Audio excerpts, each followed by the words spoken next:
నిన్న Janaka Korata pump house ని ప్రారంభించారు సీఎం రేవంత్ రెడ్డి. ఆయన రాకతో ప్రాజెక్టు మలినమైందని శుద్ధి కార్యక్రమానికి పిలుపునిచ్చింది బీఆర్ఎస్ పార్టీ. దీంతో ఆదిలాబాద్ లో ఒక రకమైన టెన్షన్ వాతావరణం నెలకొంది.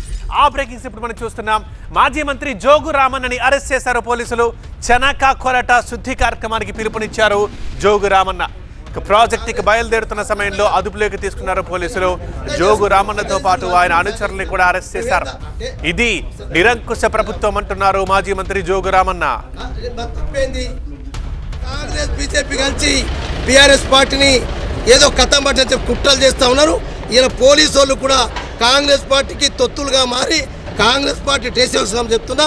ఈ ముఖ్యమంత్రిని, ఈ భారతీయ జనతా పార్టీ ఎమ్మెల్యే ఎంపీని కూడా తప్పకుండా పాతరేస్తాం. ప్రజలు మున్సిపాలిటీ ఎన్నికలలో, జడ్పీ ఎన్నికలలో ఈ కాంగ్రెస్ కు బీజేపీకి బుద్ధి చెప్పాలని చెప్పి నేను కోరుతున్నాను. జనక కొరాట ప్రాజెక్టుపై క్రెడిట్ వార్ జరుగుతోంది.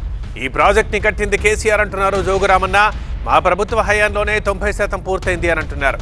ఇతరుల పిల్లల్ని మా పిల్లలే అన్నట్లుంది. ప్రాజెక్టుకి రామచంద్రారెడ్డి పేరు ఎలా పెడతారు?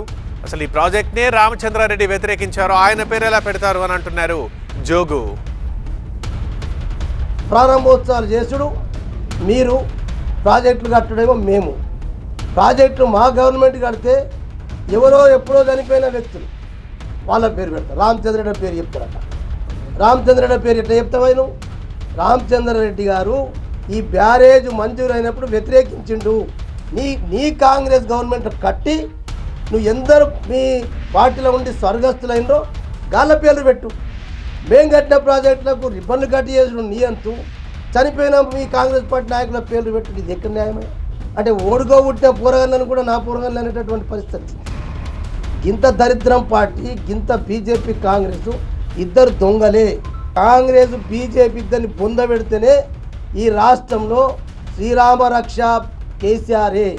కేసీఆర్ ఉంటేనే ఈ రాష్ట్రాన్ని రక్షిస్తాడు, ఈ ప్రజల్ని రక్షిస్తాడు, ఈ దేశానికి శ్రీరామ రక్షణే కేసీఆర్ అని చెప్పి నేను ప్రజలకు 2 చేతులకు దండం పెట్టి చెప్తున్నా.